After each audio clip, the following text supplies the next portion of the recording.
Hi, I'm Anthony Capizzoli with the How to Tour Italy project, and welcome to Tuscany. The best part about Tuscany, well, let me start by saying this. The best part about Tuscany isn't the fact that I'm very tall out here. This is just a small car. Whatever. Anyway, I just wanted to maybe give you a little bit of insight on the difference between staying somewhere for an extended duration, a couple of weeks at one location and kind of doing day trips from there, or staying at a hotel. We chose to stay actually for the entire duration of the How to Tour Italy project at one place, and we'll be doing day trips and even taking some time away from our place here in Viglia, just outside of Florence, just outside of Bagno d'Ipoli, and I'll explain how that works in a minute. So that we can get around and enjoy our time here while in Tuscany, but most importantly, dive into the culture and scenery that is wonderful, Bella Toscana. There really is a reason that they call it Bella Toscana, and this is absolutely it. I mean, besides the little Fiat being parked in the backyard here, which is pretty awesome, I have to say, because I love it. It's so small.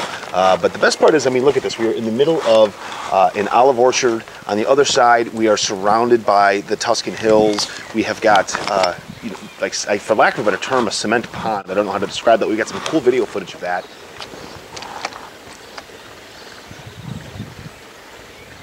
It's just truly diving into the culture. We are only maybe 15 minutes outside of Florence, maybe 10 by cab.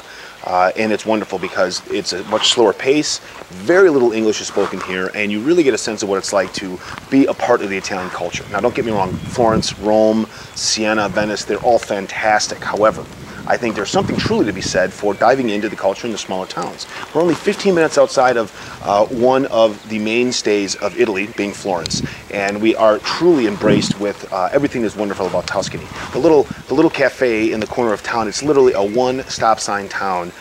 Is owned by one lady, and she's there all day and all night, and the customers from the town come in and enjoy their time there. They start their day with their espressos, they enjoy their lunch there. Right next door is a restaurant. It's only one restaurant in town, and then there's a small little social club. They call it a social club. It's just a bar.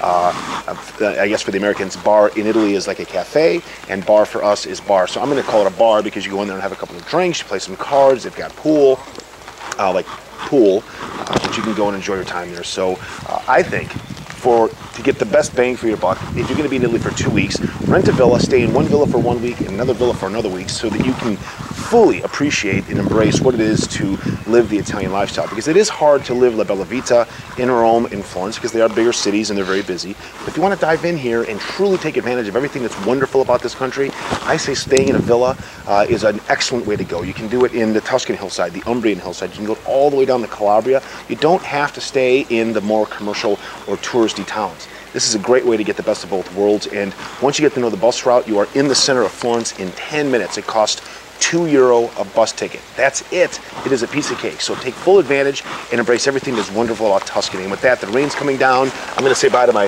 wonderful, very small friend here. I'm going to go inside and drink some wine. Ciao.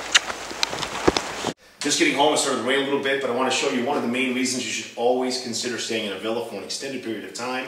You can walk right over to the window, open this bad boy up, check out the view. Even a little bit of rain makes this fantastic. The smells that come from the Tuscan hillside are something that can only be experienced. You can't, unless you have smell-o-vision, you can't truly embrace and appreciate how wonderful this is. You get to see the unbelievable Tuscan hillside, and this is right out the window from the living room in the villa that we're renting. It's very, very affordable, so you should always absolutely consider this. And then the best part is, you can come in, drink a little wine, right from a vineyard, 3 miles from here. Where else can you do that in the world and have such a wonderful selection of wines? So with that, we're going to turn this camera off and we're going to get down to real vacation business. Ciao, and we'll be seeing you in the next segment. Arrivederci.